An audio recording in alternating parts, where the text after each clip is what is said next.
ta Bible, nous prendrons Luc chapitre 5, du 1er au 11e verset.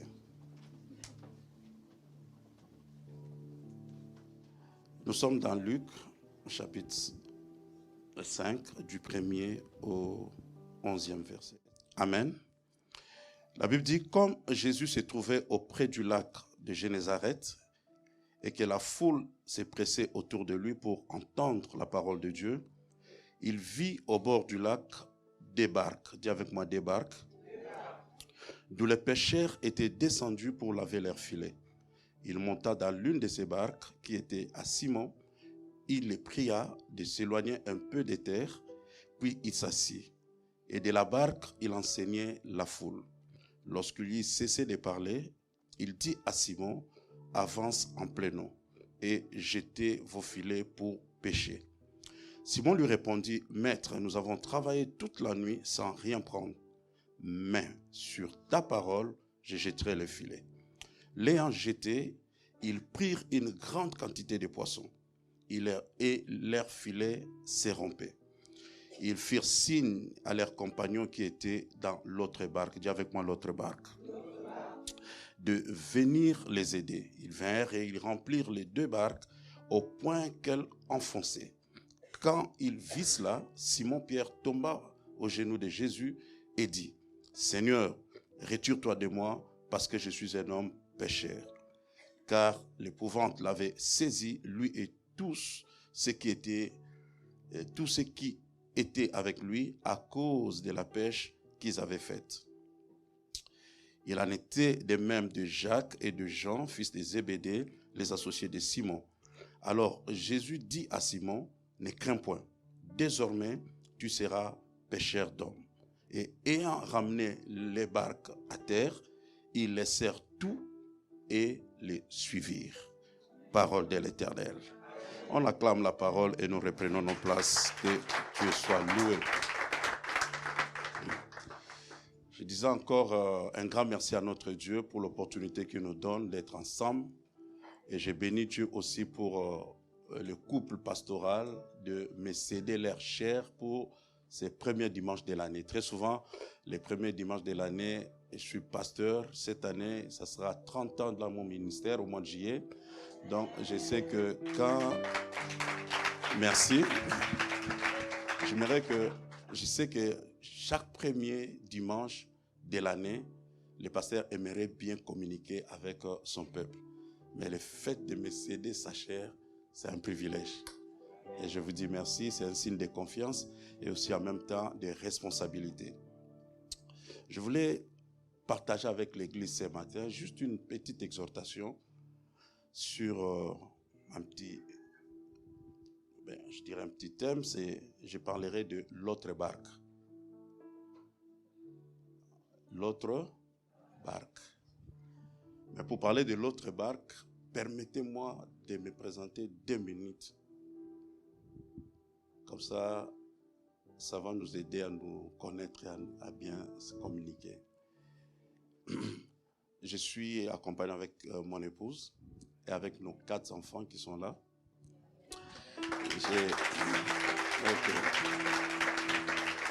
Je n'ai qu'un des garçons. Ok, c'est l'unique fille de la maison. Et Dieu m'a appelé. J'étais déjà au niveau des études secondaires. Et vers 17 ans, je me suis converti. J'ai commencé à servir Dieu dans l'église locale où j'étais. Mais passant à faire autre chose, faire mes études. Et j'ai pensé trop terminer mes études de droit et devenir avocat ou bien un juge quelque part. Et c'est comme ça que Dieu va m'appeler et je vais m'engager dans le ministère. À 22 ans, j'étais pasteur. Et j'ai commencé la première église comme missionnaire à Luanda, en Angola. Et je fais 2 ans et demi là-bas. Et c'est là où on s'est rencontré avec mon épouse.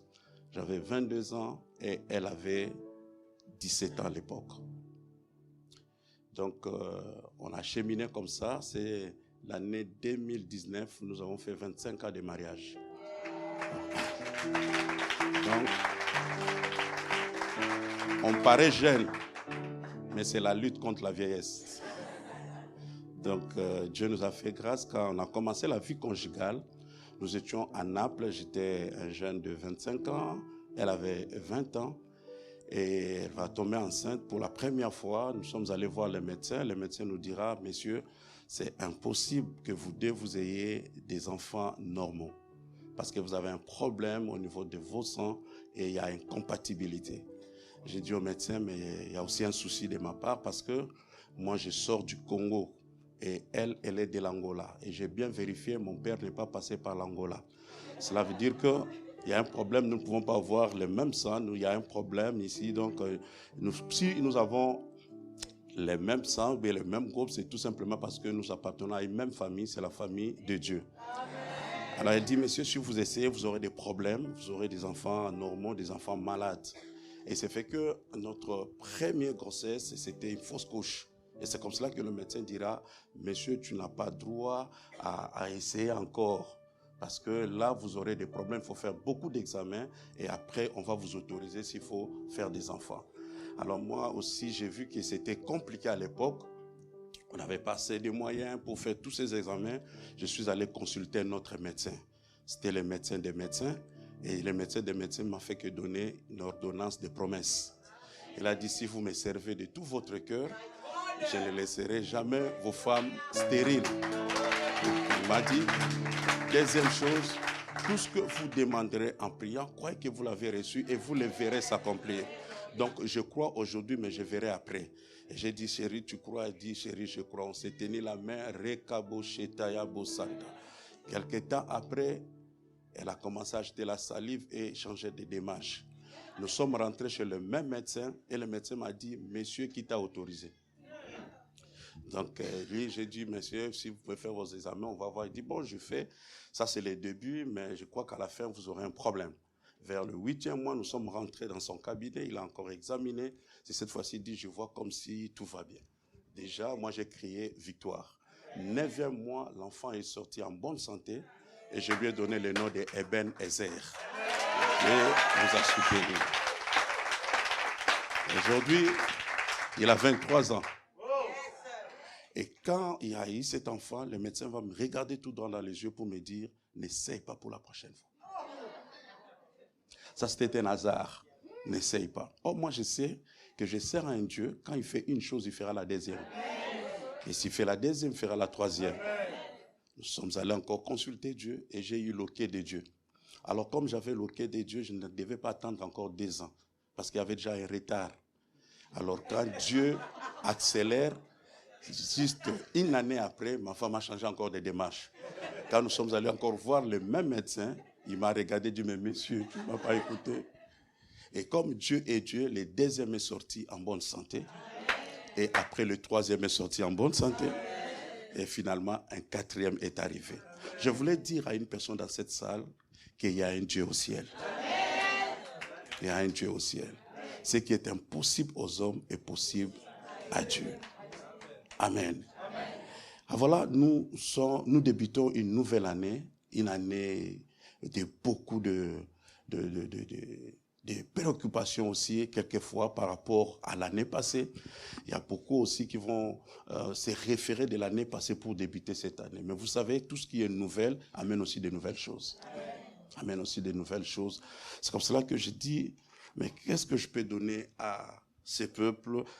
Il y a tant de messages qui te passent dans la tête et Dieu m'a ramené sur ces messages simples, mais je crois que ça sera efficace pour une personne.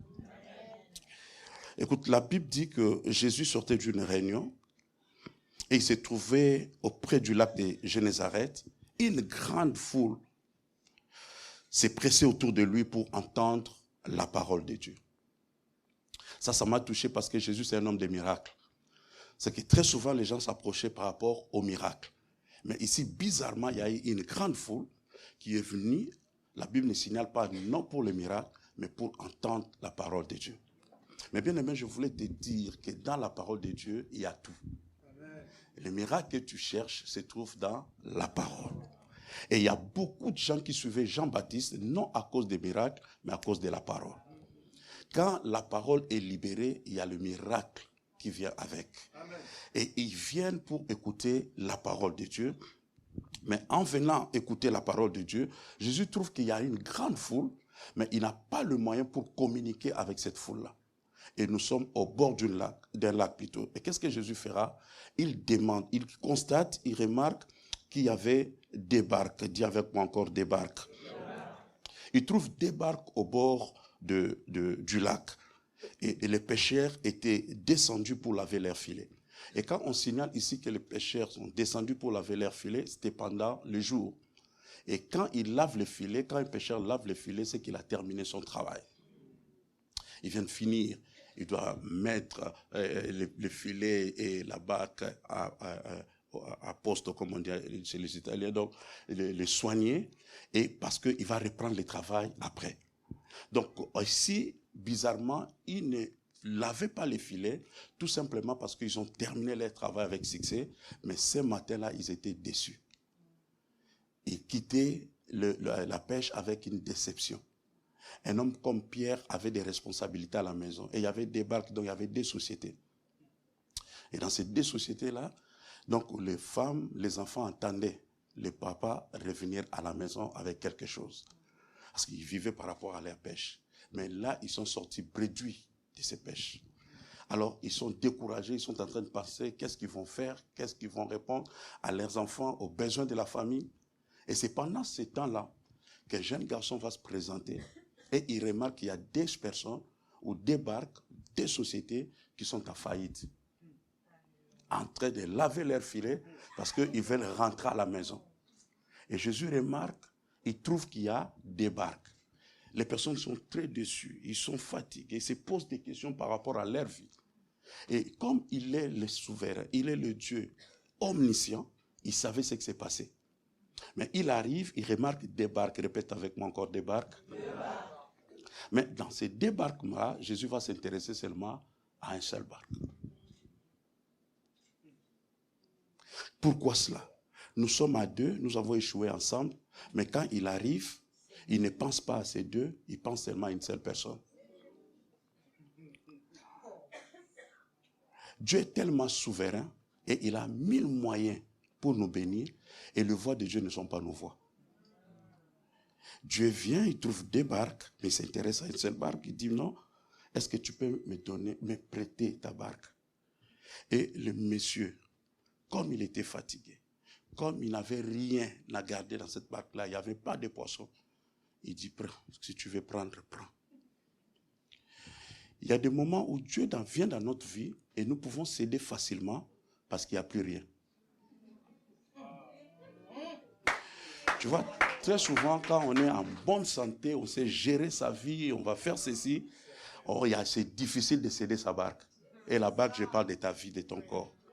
Mais très souvent, quand on est malade, c'est comme si ça ne sert plus à rien. Il n'y a plus rien à retirer ici. Seigneur, tu peux prendre. Et c'est pour cela que Dieu, connaissant l'homme, parfois il nous vide pour venir nous chercher. Parfois, on échoue pour céder facilement. Si on n'a pas échoué, on n'allait pas céder. Imagine que cet homme-là avait ses poissons dans sa barque, il n'allait pas dire prends ma barque. Parce qu'il protège ses avoirs, il protège ses économies, il protège ses finances. Mais comme il n'y a rien, si tu veux prendre, prends.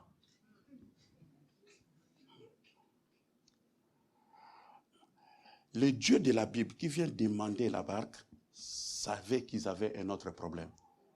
Mais Dieu ne commence pas à résoudre leurs problèmes. Dieu veut d'abord qu'il résout d'abord son problème.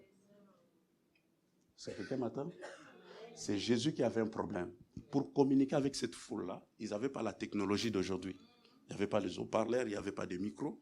Ils devaient être dans la barque, les mettre un peu plus avancés dans l'eau. Comme ça, quand ils parlaient, les vagues allaient amener sa voix pour que les autres aussi puissent écouter. Donc Jésus avait un problème. Les deux messieurs avaient aussi leurs problèmes. Mais quand Jésus arrive, il ne cherche pas d'abord à résoudre leurs problèmes. Il cherche d'abord que ces personnes résoudent d'abord son problème. Il y a beaucoup de soucis dans nos vies parce que quand nous venons dans le Seigneur, parfois nous commençons par lui dire, fais d'abord ça dans ma vie. Mais lui, il mérite d'abord trouver son intérêt dans ta vie.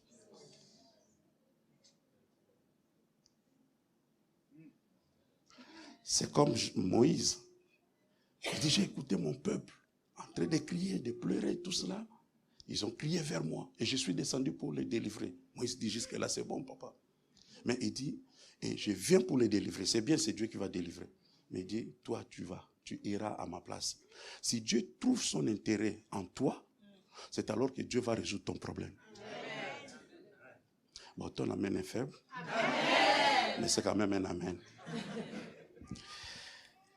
Le monsieur pouvait dire, moi, tu me trouves avec mes soucis, j'ai des problèmes, je ne sais pas qu'est-ce que je vais répondre à ma femme, tout cela. Tu viens encore me poser ton problème. Mais il n'a pas dit ça. Il a dit, si tu veux prendre la barque, tu prends. Tu peux l'utiliser comme tu veux. Bien aimé, la Bible dit, il vient, il frappe à la porte. C'est lui qui ouvrira, il entrera. Dieu commence d'abord par demander. Dieu voudrait d'abord trouver sa part.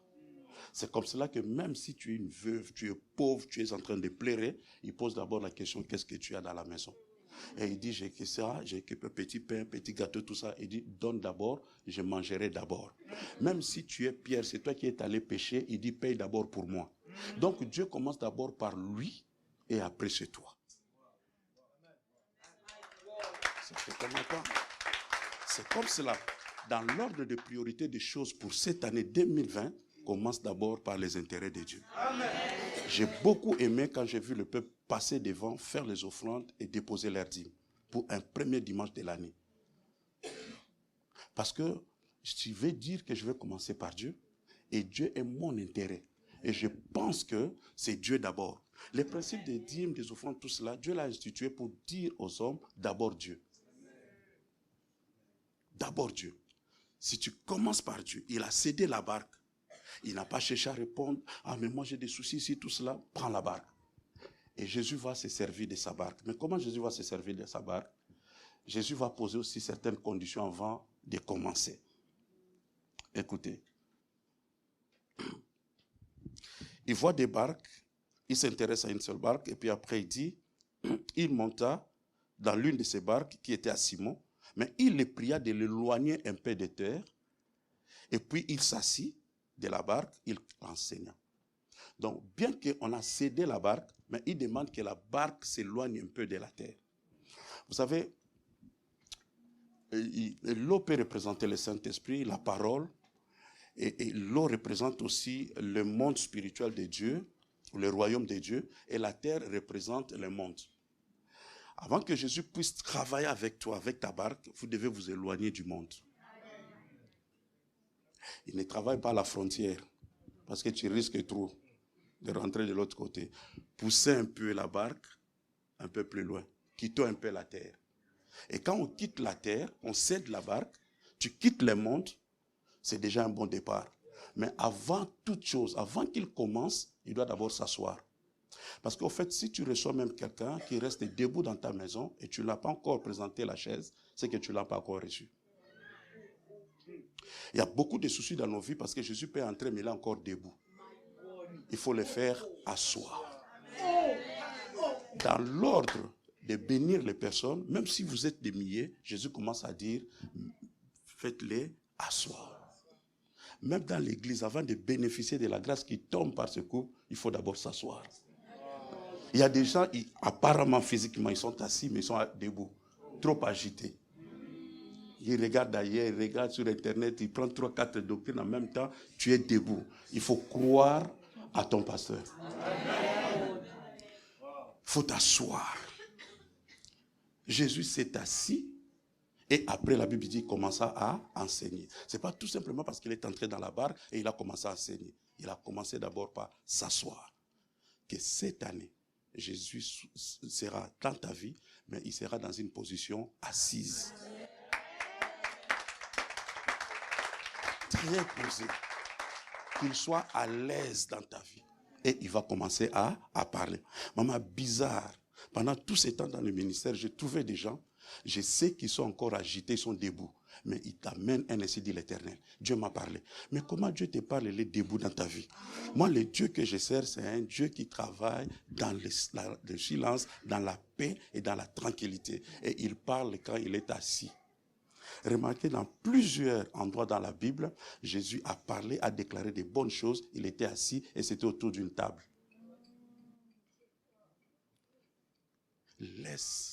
Aie un Jésus qui est assis dans ta vie. Et ça va se voir, ça va se remarquer, tu ne vas rien forcer. Il s'assoit et il commence à parler. Il ne parlera pas aussi longtemps qu'il est debout. Il parlera quand tu vas lui céder les sièges du trône de ton cœur. Et je suis un invité. Il peut se dire, bon, au nom de Dieu, s'il y avait que des chaises ici, à toi tu prends ma place. Je saurais qu'il m'a reçu avec honneur. Et après, je peux commencer à parler. Ne lis pas la Bible il y a trop l'Italie qui m'arrive veloce. En vitesse, non. Sois tranquille.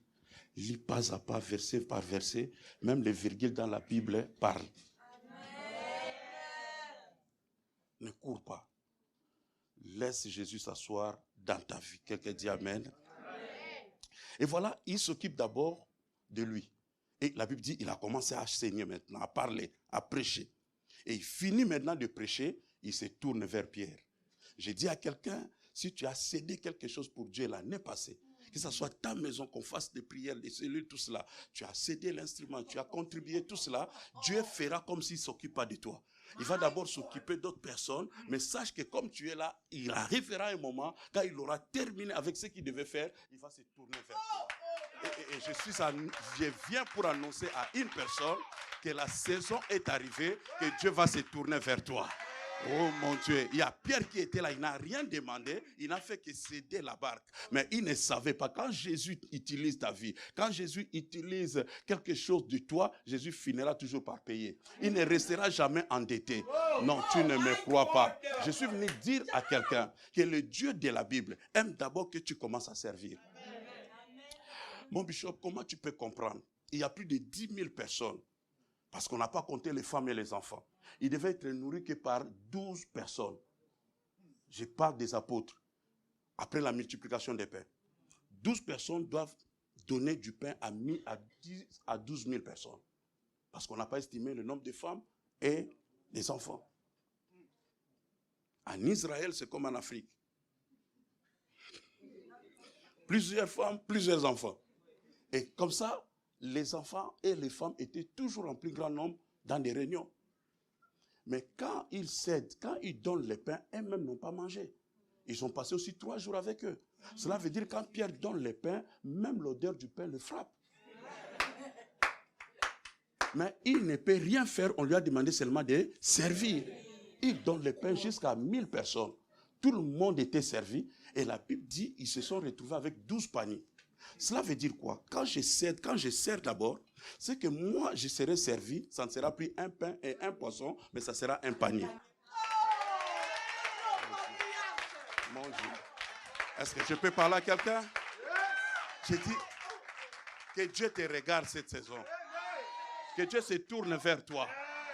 Il y aura un temps, c'est comme s'il a fait semblant, c'est comme s'il ne s'occupe pas de toi. Mais c'est parce que tu lui as cédé quelque chose. Mais un temps arrivera, il va se tourner vers toi. Quand Dieu se tourne vers Pierre, c'est pour maintenant résoudre le problème de Pierre. C'est qu'il ne l'a pas oublié, c'est qu'il savait quel était le problème de Pierre.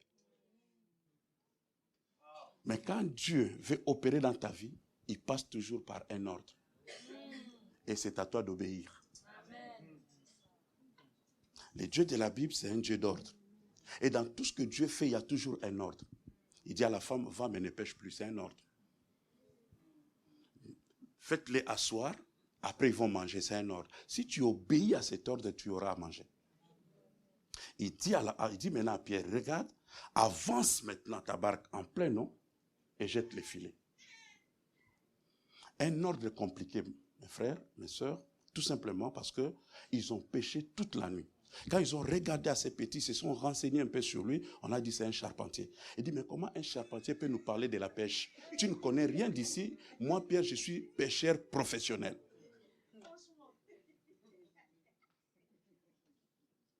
C'est compliqué. Hein?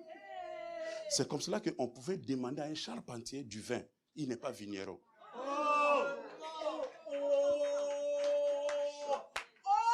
Écoute bien, mais dans cette saison, on te demandera des choses qui ne sont pas dans ton domaine. Mais si on te les demande, c'est parce qu'on sent qu'en toi, il y a des potentiels. Il y a une saison, les gens venaient vers moi. Est-ce que tu ne peux pas me prêter 10 000, 5 000? Je dis, mais quel esprit? Esprit. Parce que je dis, mais moi-même, je me cherche. Je vais avoir 1000, toi tu me demandes déjà 5000. Or, ils annonçaient qu'il y a une saison qui arrive. Donc, ils voient déjà que tu peux. Mais toi-même, tu ne te vois pas. Ça, c'est le souci de la Bible. Le souci de la Bible, c'est quoi? C'est que le jour où vous recevez le Saint-Esprit ensemble, vous êtes en train de parler en langue. Or, en parlant en langue, il y a aussi une chose qui est ajoutée. Qu'est-ce qui est ajouté? C'est des langues de feu sur chaque tête. Mais la langue de feu qui est sur ma tête, je ne la vois pas. Et moi, je continue toujours.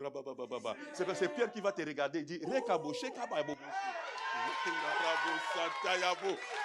je dis, la saison est arrivée. 2020 ne passera pas. Quelqu'un remarquera sur toi, il y a un ajout. Oh, regarde ton voisin de gauche et de droite. Dis à ton voisin, il y a quelque chose sur toi.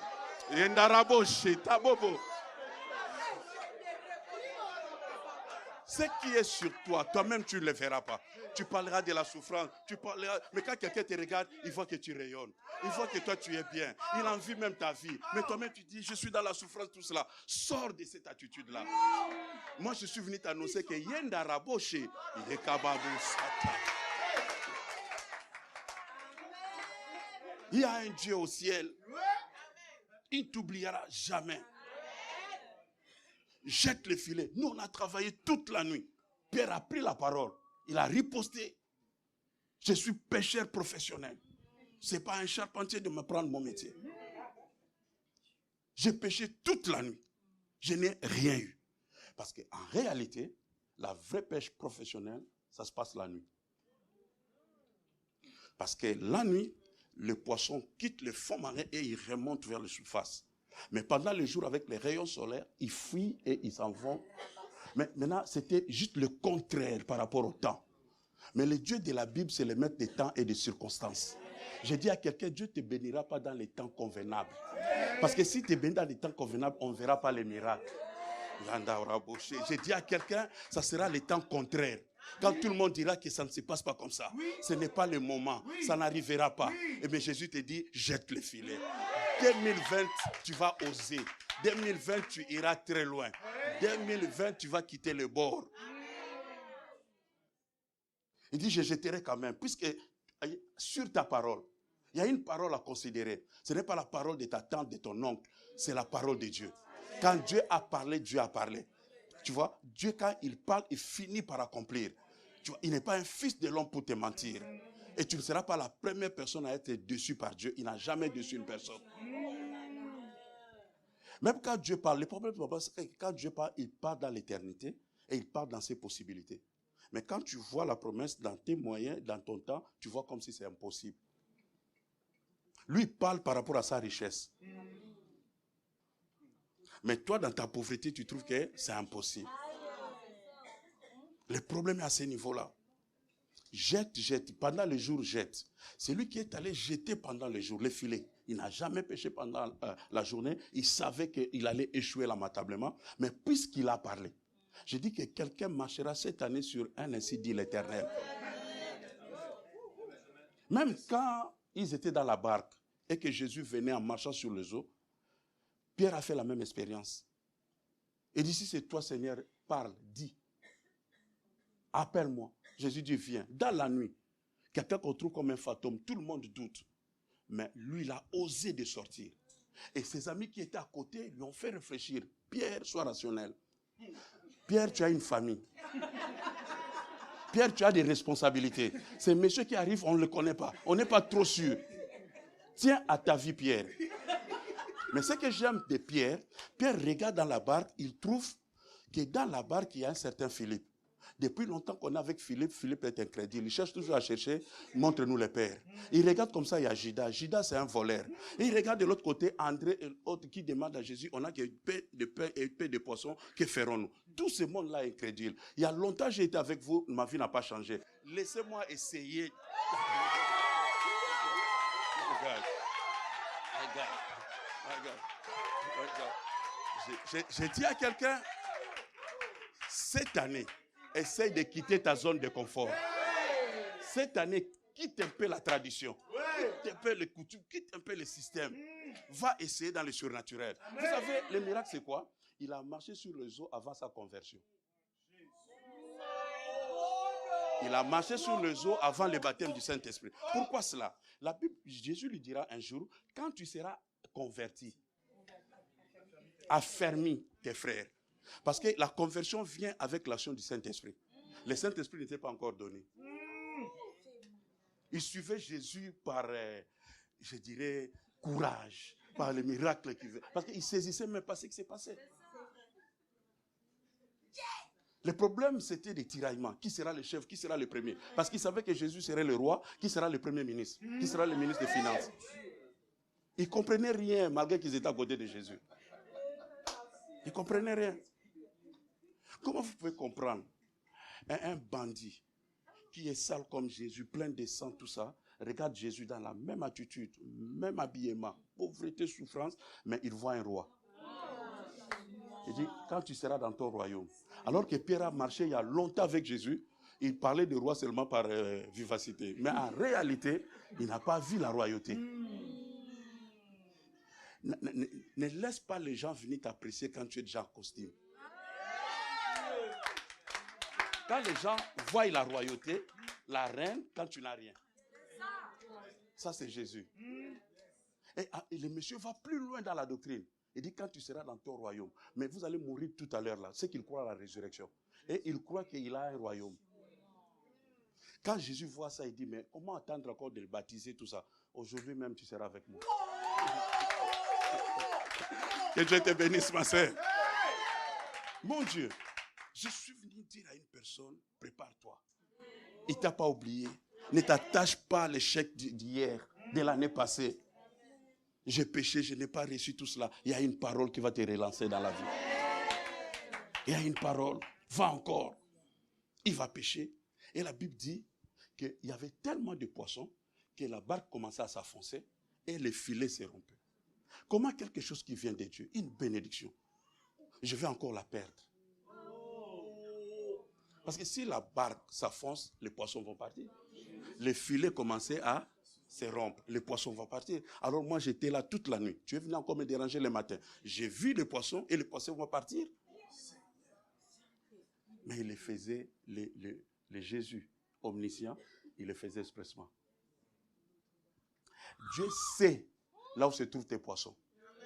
Vous savez, le problème, c'est quoi? Quand il pêchait toute la nuit, sans Jésus, Jésus était quelque part, il savait que le matin, je vais arriver là-bas pour annoncer la bonne nouvelle. Mais le problème, c'est que cette nuit-là, Jésus a ordonné à tous les poissons d'aller dans un coin. Quand tu te débrouilles dans la vie sans Jésus, Dieu sait là où se trouve ta bénédiction. Et comme Dieu a parlé, les poissons ont obéi. Ils ont attendu Pierre là depuis la nuit jusqu'au matin. Avant que cette année, Dieu te donne la direction. Je le dis toujours, Dieu est partout, mais Dieu ne bénit pas partout. Chaque fois que Dieu voulait changer la vie d'une personne dans la Bible, Dieu lui a fixé un rendez-vous. Que tu retrouves ton territoire cette année. C'est là, va là-bas, jette. Il jette.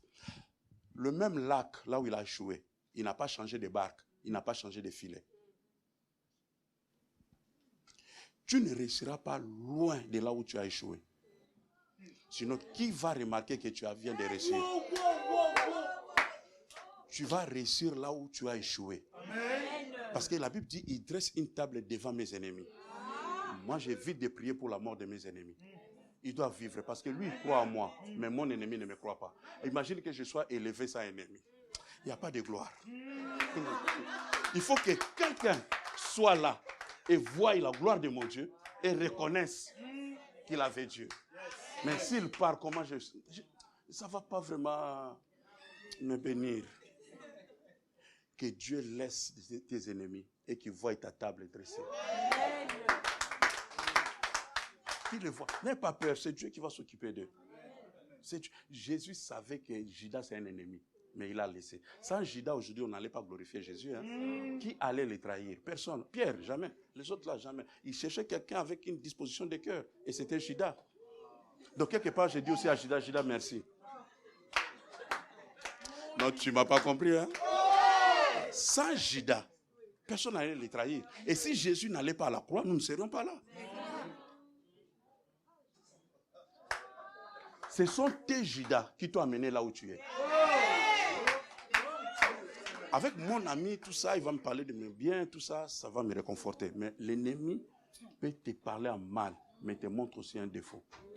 Et tu prends des décisions dans la vie. Tu dis, je vais me corriger, je vais aller très loin, je vais le prouver. Donc là où tu es arrivé aujourd'hui, c'est aussi à cause des déceptions d'hier. C'est comme ça que quand Judas arrive pour les trahir, Jésus ne l'appelle pas mon ennemi. Il dit, ce que tu veux faire, mon ami. Les vrais amis, parfois, sont nos ennemis. Et les vrais amis, en réalité, très souvent, sont nos ennemis. Je n'ai rien dit. Oh. Alléluia. Jette le filet. J'ai dit à quelqu'un, tu ne perdras pas ce qui est venu du ciel. Tu ne perdras pas ta santé. Tu ne perdras pas ta bénédiction. Tout ce qui vient de Dieu peut connaître des problèmes. Mais ça ne partira jamais. J'ai dit, ta bénédiction ne sera pas perdue. Au moins que ça soit venu des hommes. Mais si ça vient du ciel, tu ne le perdras pas. Dieu a permis que le poisson commençait à s'échapper du filet et que la barque essayait un peu de s'enfoncer, mais en réalité, ce n'était pas la volonté de Dieu. C'est parce que Dieu voulait que la bénédiction aille toucher encore d'autres personnes. Écoutez-moi bien aimé dans le Seigneur, quand Jésus est arrivé, il a trouvé deux barques, mais il s'est intéressé seulement à une seule barque. Mais qu'est-ce qui va se passer après? Après, quand Jésus parle avec Simon et traite le problème de Simon, et que Simon a des problèmes de poisson, et des problèmes de filet et de la barque, qu'est-ce qui va se passer? La Bible dit, il a regardé ce qui était de l'autre barque. Donc, les gens de l'autre barque étaient déçus aussi. Nous sommes à deux, lui il est le Seigneur, il s'occupe seulement d'une seule personne. Mais le problème, c'est que j'aime trop de ces personnes-là, ils n'ont pas quitté l'ambiance, l'environnement, là où il y avait la présence de Dieu. Je dis à quelqu'un, même si ça n'a pas marché depuis toute une année, c'est seulement ton frère qui témoigne, mais puisqu'il témoigne, reste là.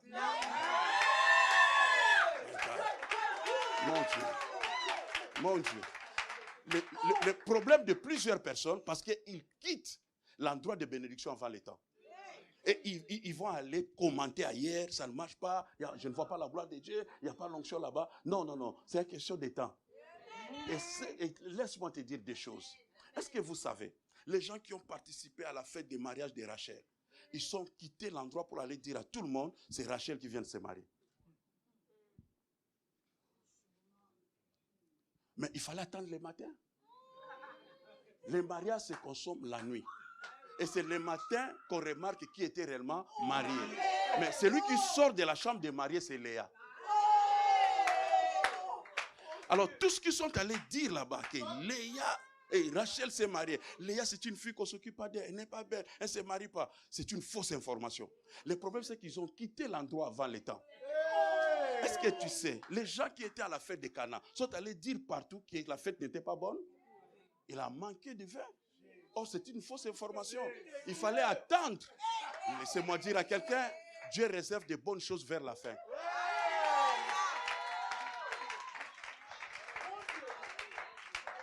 Les gens qui ont vu la gloire de Dieu, avec Moïse, juste avec son bâton, les eaux se séparent. Élie, avec son manteau, les eaux se séparent. Ils ont dit que c'était la gloire. Ils ont regretté même le premier temple. Mais en réalité, un deuxième temple devait venir. La gloire à venir était meilleure. Quand Moïse frappe par le bâton, quand Élie doit prendre le manteau, celui qui arrive va marcher. Il n'a pas besoin de bâton, il n'a pas besoin de manteau, lui-même est le bâton, lui-même est le manteau. J'ai dit à quelqu'un, ne regrette pas le temps passé. Ne regrette pas, je suis en train de vieillir. Plus tu avances vers ta promesse. Est-ce que tu sais ce que dit la Bible? La Bible dit que si Dieu te donne une prophétie, attends-la, elle s'accomplira. Pourquoi? La Bible dit parce qu'elle marche vers son terme. Cela veut dire que la prophétie a des pieds. Puisque la prophétie marche. Donc Dieu peut me donner la prophétie vers les années 2000. Mais ce que je ne sais pas, que ma prophétie de l'autre côté marche. Moi aussi de ce côté, je marche. 2010, je gêne, je prie, je sème, je ne vois rien. Or, de l'autre côté, la prophétie marche. Il y a un temps de rendez-vous avec Dieu. Et le temps marqué par Dieu, c'était 2020. 2020, tu ne rateras pas parce que tu vas croiser ta prophétie. Oh mon Dieu. Quand tu croises la prophétie, c'est l'accomplissement. Non, laissez-moi te dire une chose, on va avancer rapidement. Si, tu me fais signe. Le problème, c'est quoi? C'est que quand Abraham même va aller sacrifier, il monte, il fait la montagne, mais il ne sait pas que de l'autre côté de la montagne, il y a aussi un Dieu, mais un Dieu qui monte aussi avec son fils. Si toi, tu montes avec ton fils unique de ce côté, de l'autre côté aussi, le père aussi monte avec son fils unique. Le croisement, c'est au sommet. Mais toi, tu ne vois rien de ce qui se passe de l'autre côté. Donc, si Abraham s'arrête, Dieu aussi s'arrête. Abraham fait une pause, Dieu aussi fait pause. Bien-aimé dans le Seigneur, persévère. N'arrête pas, même si tu ne vois rien de l'autre côté. De l'autre côté, Dieu aussi amène ta bénédiction. Mais je dis, si je suis un envoyé de Dieu, et si je prêche un premier dimanche dans cette église, je suis venu dire à quelqu'un, 2020, c'est ton année. Tu vas croiser la prophétie.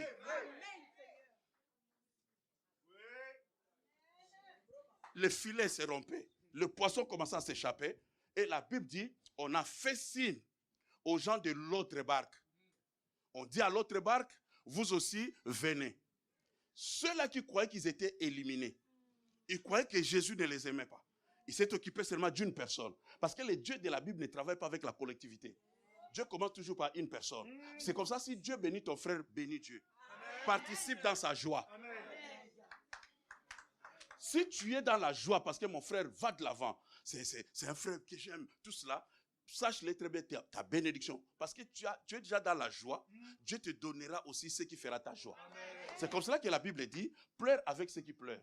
Tu sais, si ma soeur ou mon frère ici a un problème de deuil, je pleure, je prends ce problème si c'était mon cas. Écoute maman, pourquoi Dieu dit pleure avec ceux qui pleurent? Parce que toi tu ne pleureras plus. Cela veut dire quoi? On ne pleure pas deux fois. Parce que j'ai déjà pleuré, Dieu va t'épargner de pleurer encore. On rate beaucoup de choses dans la vie parce qu'on n'a pas su apprécier quand Dieu a fait avec l'autre.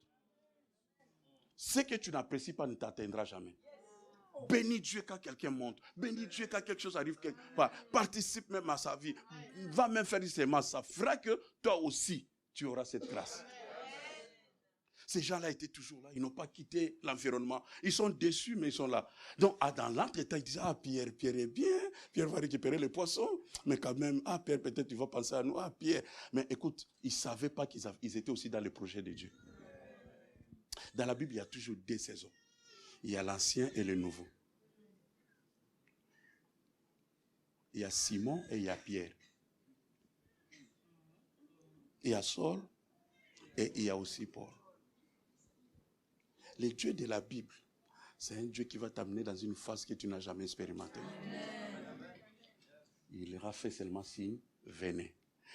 Mais vous savez ce qui passe là? Pierre et les autres ont pris le temps de discuter avec Jésus, de parler avec Jésus. C'était des efforts jusqu'à arriver à la foi. Mais ceux qui vont arriver là n'ont fait aucun effort. Il y a une saison de faveur. Toi, tu ne viendras que remplir ta barque. Mais c'est une autre personne qui a fait le travail. C'est une autre personne qui a débattu avec Dieu, qui a crié, qui a parlé. Remarquez ce qui se passe dans la prison. Paul et Silas, les deux seulement qui ont chanté. Mais quand la prison s'était ébranlée, c'est les autres qui sont sortis. D'ailleurs, ils sont sortis avant ceux qui ont chanté. Tu es une source de bénédiction pour ta famille. C'est ton culte ici qui bénit ta famille. Même s'ils ne le croient pas. Les autres vont sortir, ne sois pas jaloux d'eux. Bénis Dieu. Mais c'est toi qui es la source. C'est Pierre qui a fait le travail. Mais les autres sont venus tranquillement, remplir seulement leur barque. J'ai dit à quelqu'un, la saison est arrivée. Toi aussi, tu vas remplir ta barque. Que 2020 soit l'année de facilité. Viens seulement prendre. Remplis aussi ta barque. Vous deux, vous allez rentrer à la maison avec joie. Mais bizarrement, mon bishop, qu'est-ce qui se passe? La Bible dit, ils ont vu des poissons. Et Pierre a dit, retire-toi de moi. Jésus n'a pas prêché. Tu es pécheur. Tu vas aller en enfer. Non. La gloire de Dieu va convaincre ton état. Juste parce qu'ils ont vu la gloire de Dieu, ils ont compris qu'il ne peut pas être devant moi. Et heureusement aussi que Jésus n'exauce pas toute prière. Oui.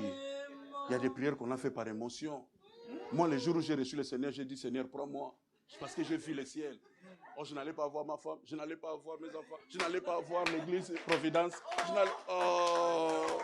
Dieu n'exauce pas toute prière. Ça y est, la Bible dit, nous ne savons pas prier, c'est le Saint-Esprit qui intercède pour nous. Ok? Seigneur, retire-toi de moi. Aussi s'est retiré, Pierre a laissé perdre. Et il dit, Jésus se tourne, il dit, non, écoute, à partir d'aujourd'hui, je ferai de toi un pêcheur d'hommes. Ça veut dire, il lui donne sa destinée. Il lui montre pourquoi il a été créé. On a un sens de sa vie que le jour où on rencontre Jésus. Mais ils ont travaillé là-bas toute la nuit. Le souci était le poisson. Mais la Bible dit, quand ils ont eu ces poissons, ils ont vu la gloire de Dieu, ils laissèrent tout et les suivirent. Donc, entre les poissons et celui qui donne les poissons, ils ont choisi celui qui donne les poissons. Les poissons pouvaient pourrir d'un moment à l'autre, mais Jésus pouvait encore reproduire les poissons. Bien, il faut savoir faire mettre des choses dans leur priorité. Jésus d'abord. Ils ont tout laissé. Imagine un homme comme Pierre qui a sa famille, sa femme. Il a dit seulement aux petits du quartier, allez annoncer à ma femme que j'ai vu un jeune garçon compliqué, je l'ai suivi. On se verra un jour. C'est là qu'ils sont partis. Il a laissé ses entreprises, les débarques abandonnés. Donc il y a des choses, on s'accroche trop aujourd'hui parce qu'on n'a pas encore vu l'intérêt du royaume. Quand on voit l'intérêt du royaume, même les barques on laisse. Les filets, on laisse. Les poissons, on laisse. On suit celui qui donne le poisson. Que Dieu aide une personne ce matin dans cette salle. Que cette année, tu ne rates pas ta destinée. Que tu comprennes pourquoi Dieu t'a créé et qui tu dois suivre dans ta vie et qu'est-ce que tu dois manifester dans la vie. Sans Pierre, on n'aurait pas les responsables de l'église primitive. Mais il est sorti de là. Je crois que dans cette assemblée, il y a une grande armée de serviteurs et servantes. Je crois qu'une gloire va s'éclater ici, que nous allons nous-mêmes chercher à fuir ici, à chercher à créer d'autres espaces parce que nous sommes déjà saturés. Je le crois. Et vous savez, je ne suis pas prophète, mais sachez que ça ne prendra pas trop de temps. Dieu va vous multiplier d'une manière extraordinaire. Et ceux qui ne vous ont pas connus ici seront surpris d'apprendre qu'il y a telle église qui est en train de fleurir, d'aller de l'avant. Mais tout simplement parce qu'il y a un travail de fond qui est en train de se faire. Quelqu'un sera fier dans cette ville de dire que j'ai prié à la Providence. Tout commence petit, mais parce que Dieu veut commencer petit. Et ce qui commence petit finit toujours dans la grandeur. Que le Dieu de la Bible aide une personne dans cette année 2020. Ne sois pas aigri, ne regrette rien. Et surtout, ne jalouse personne. Sache-le très bien, comme tu es dans l'environnement, Dieu aussi va se tourner vers toi. D'ailleurs, à ton tour, les choses seront faciles. On te dira tout simplement, viens. Quelqu'un sera rempli du Saint-Esprit, sans passer par des expériences, des jeûnes, des prières, tout cela. Mais ça sera un don qui va tomber sur toi. Alors qu'il y a d'autres personnes qui ont jeûné, prié, afin que le Saint-Esprit arrive. Il y a des personnes qui auront une direction dans leur vie et ça sera trop facile par rapport à ton voisin. N'envie personne dans la vie. Le Dieu de la Bible a un projet pour tout un chacun de nous. Et pour toi aussi, ces projets de paix et de bonheur vont s'accomplir. S'il ne t'a pas amené dans cette année en vain, s'il n'avait rien à faire avec toi, tu ne serais pas ce matin avec nous. Tu allais rester dans l'année 2019. Comme tu es arrivé en 2020, c'est que le projet de Dieu doit continuer avec toi.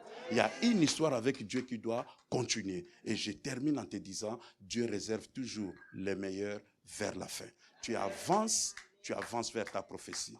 Que mon Dieu vous bénisse.